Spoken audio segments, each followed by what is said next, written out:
We're really fortunate to be here with Jeremy Lindquist today. Jeremy's wonderful, and he's a wealth of knowledge for us and for a number of our clients.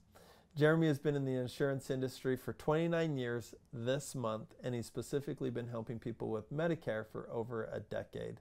Jeremy, will you just remind us, when are you able to start reviewing people's plans and what they might want to go into this next year? And then when are you able to start enrolling people? Yeah, thanks, Rob. So review primarily for open enrollment. The annual open enrollment starts October 1st is when we can start reviewing. So it's already open then? Yeah, it's already open. Yeah, so October 1, that's when it starts every year. It's open. And October 15th, of course, is when you can start making changes to your Medicare Advantage and or Part D drug plans. And then it ends on December 7th. So it's not a big window. It's a fairly short window to make some of these decisions for next year. I imagine your schedule fills up pretty quick. It gets busy, yeah. Is there anything in particular that people maybe should be aware of for this next year? Yeah, like always, you need to be aware of your drug changes. If you had prescription drugs and they've changed throughout the year, it's a great time to review those. Make sure that the plan that you're on, that your medications are still in their formularies. Check your copay schedules and so forth for those medications, and also checking to make sure your doctors are still participating in the plan.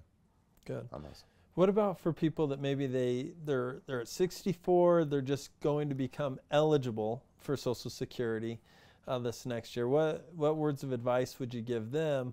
And what if they're still working? Do they need to enroll in? Great question.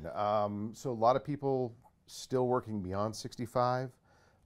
They get those Medicare notices saying time is running out, you got to sign up for Medicare. They get all sorts of mail, they get all sorts of marketing. The truth of the matter is, for most people, if they're still working, a lot of them still have younger spouses, maybe some dependents that are still on that health plan. If their plan meets what they call credibility standards for Medicare, they don't have to go on Medicare. They can actually delay Medicare until they decide to retire, or maybe their spouse turns 65 and then they decide also to both of them go on Medicare. So I would say you want to make sure you reach out to a creditable source and ask them as far as possibly comparing Medicare to their group health plan and what their situation is. So everybody's situation is different, but if they're still working, yeah, you most likely, for most people, they don't have to go on to Medicare quite yet.